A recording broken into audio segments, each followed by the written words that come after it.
Ya, Assalamualaikum warahmatullahi wabarakatuh. Selamat pagi kepada Bumia dan teman-teman sekalian. Perkenalkan, kami dari kelompok Dodge. Di sini kami akan membahas tentang polynomial time.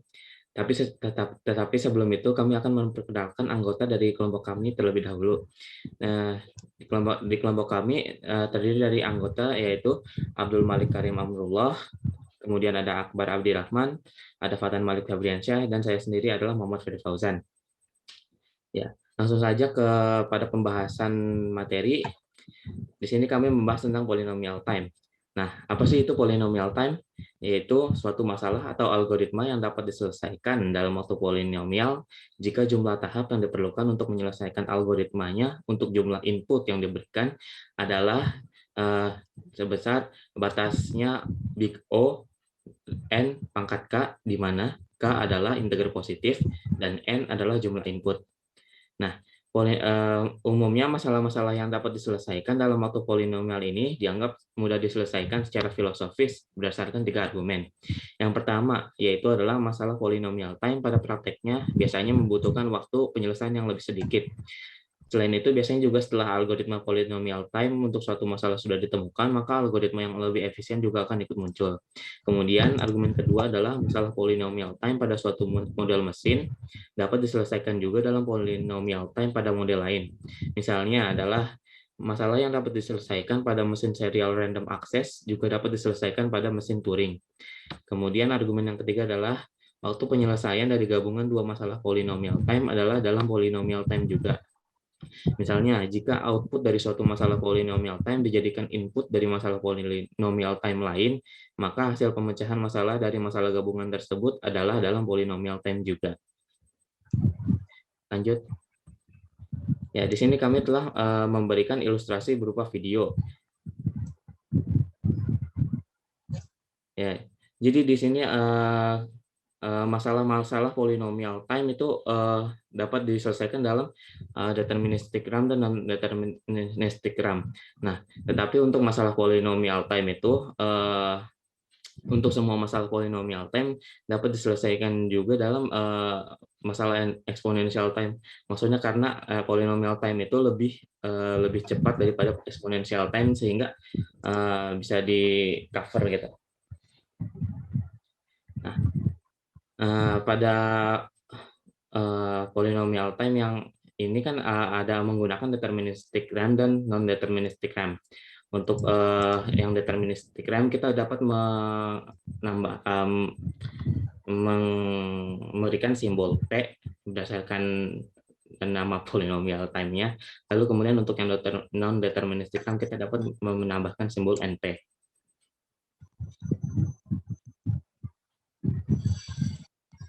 Nah, walaupun dia deterministik RAM, kita tidak perlu ikut menambahkan DP juga karena hanya sebagai ilustrasi saja. Nah, untuk masalah yang ada di deterministic RAM juga dapat diselesaikan pada di non-deterministic RAM seperti argumen yang tadi telah dipaparkan.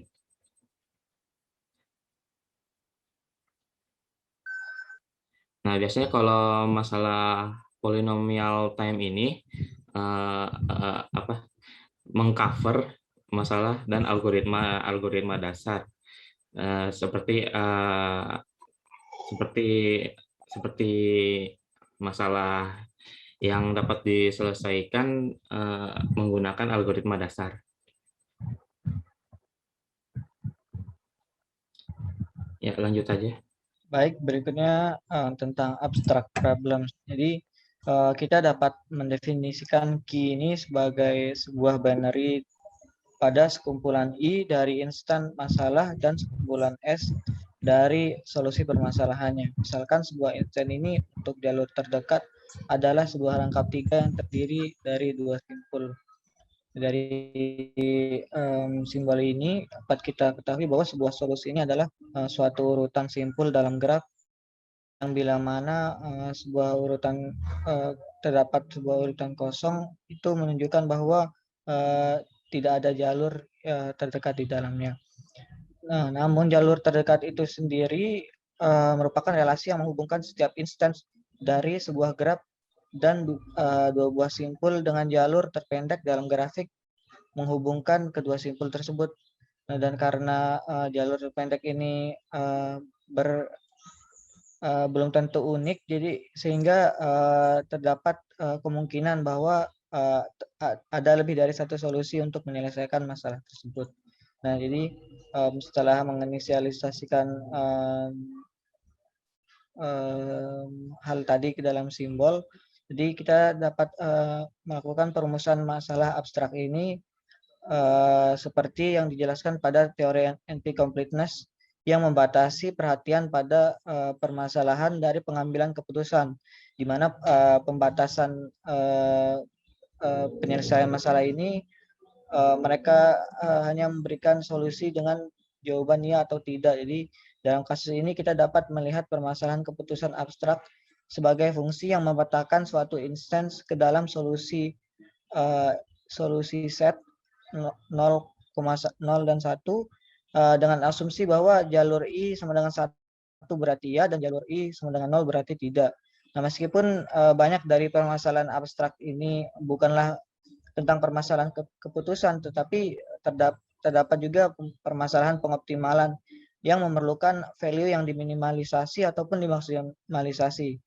Namun biasanya kita dapat menyusun ulang perumusan sebuah masalah optimalisasi sebagai sebuah permasalahan keputusan tadi yang mungkin tidak lebih sulit dari permasalahan yang sebelumnya.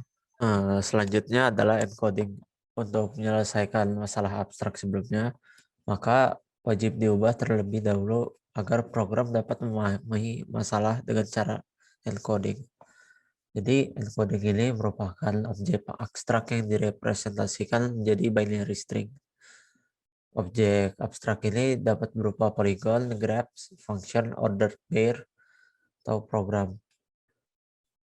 Selanjutnya untuk menyelesaikan tersebut, encoding dijadikan sebagai input, dan ini disebutkan sebagai concrete problem yang dimaksudkan sebagai polynomial time solvable, yaitu jika suatu algoritma dapat diselesaikan dalam waktu on pangkat k dengan konstanta k.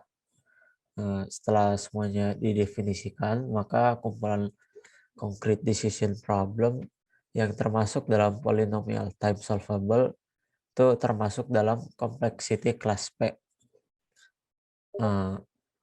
Polynomial time solvable sangat bergantung pada encoding. Contohnya, jika terdapat integer k yang jadi input dengan running time-nya OK dengan length L yang diselesaikan memakai sebuah algoritma.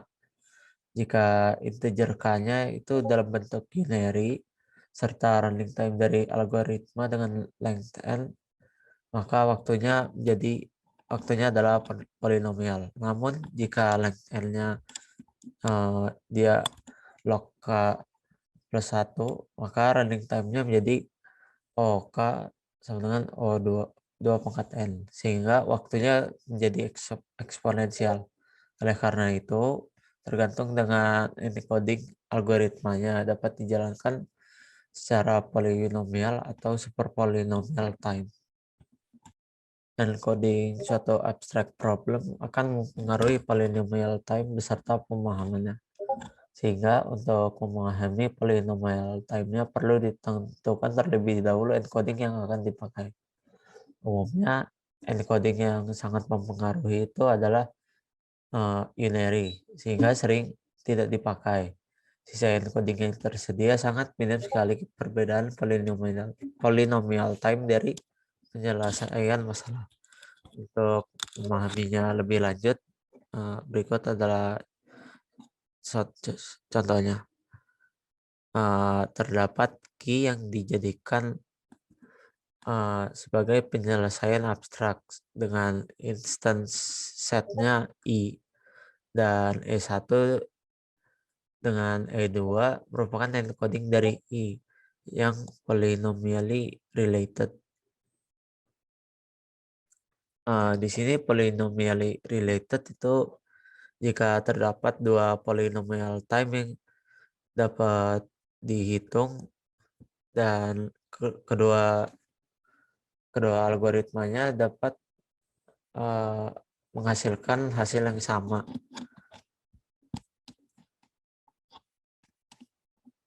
Oke, lanjut. Maka hasil dari E1Q elemen P dan hanya jika E2 Q elemen, maka hasil E1 Q elemen P dan hanya jika E2 Q elemen P. Berikut adalah pembuktiannya. Running time dari E1 key adalah ONK dan E2 key adalah ON pangkat C. Dengan encoding dari E1 I dapat diselesaikan pada E2 I, di mana N dijadikan E2 I. Untuk menyelesaikan E2 key, maka dihitung terlebih dahulu running time dari E1 key, yaitu memerlukan waktu O E1 pangkat K. Konversi encoding memerlukan waktu ON pangkat C, sehingga E1I adalah ON pangkat C. Nah, hasilnya yaitu E1 I pangkat K adalah ON pangkat CK, di mana hasilnya adalah polinomial karena K dan C adalah konstan. Jadi selama kita mendefinisikan encoding polinomial secara implisit, maka masalah abstrak dapat diselesaikan karena tidak ada pengaruhnya disebabkan masalah merupakan polynomial time solvable, sehingga asumsi yang dipakai yang digunakan itu standar encoding, kecuali encoding yang dipakai berbeda dan mengabaikan perbedaan masalah abstrak dengan encoding. Next. Ya, kemudian kita akan membahas tentang formal language framework dengan memfokuskan decision problem. Kita bisa memanfaatkan teori formal language, di mana sebuah alfabet sigma adalah sejumlah simbol yang sudah kita tentukan, dan language L pada sigma adalah sebuah set string yang terbuat dari simbol-simbol sigma. Dengan language ini kita bisa melakukan beberapa operasi pada language seperti union dan intersection. Dari sudut pandang teori language, set dari instansi untuk semua decision problem Q adalah sigma, di mana elemen sigma adalah 0 dan 1. Karena Q dikarakterisasikan oleh instansi masalah yang menghasilkan jawaban 1 atau iya, maka kita bisa melihat Q sebagai language L pada sigma 0 dan 1, di mana string L itu adalah X elemen dari sigma banding Q X sama dengan 1. Next. Nah, ini contoh dari language decision problem path, yang dimana language-nya itu memiliki elemen G, U, V, dan K, di mana G, V, E adalah graph yang tidak berarah, dan K lebih dari sama dengan 0 adalah integer, dan ada jalur dari U ke V dalam G terdiri dari HS yang dimiliki oleh K. Nah, dengan formal language framework ini, kita bisa dengan tepat mengekspresikan hubungan antara decision problem dan algoritma yang menyelesaikannya. Language L akan diterima oleh polynomial time oleh algoritma A jika ia akan diterima oleh A jika ada tambahan sebuah konstan K untuk setiap string X elemen dari L dengan panjang N. Maka algoritma akan menerima X dalam waktu ON pangkat K. Language L juga akan ditentukan dalam polynomial time oleh algoritma A jika ada konstan K untuk setiap X elemen X elemen 0 dan 1 dengan panjang N. Lalu algoritma akan menentukan apakah string tersebut masuk ke dalam waktu ON pangkat K. Maka untuk menerima sebuah language, algoritma hanya perlu menghasilkan sebuah jawaban saat diberikan sebuah string dalam L. Tapi untuk menentukan sebuah language, algoritma harus dengan tepat menerima dan menolak setiap string yang ada dalam 0 dan 1. Sekian, terima kasih.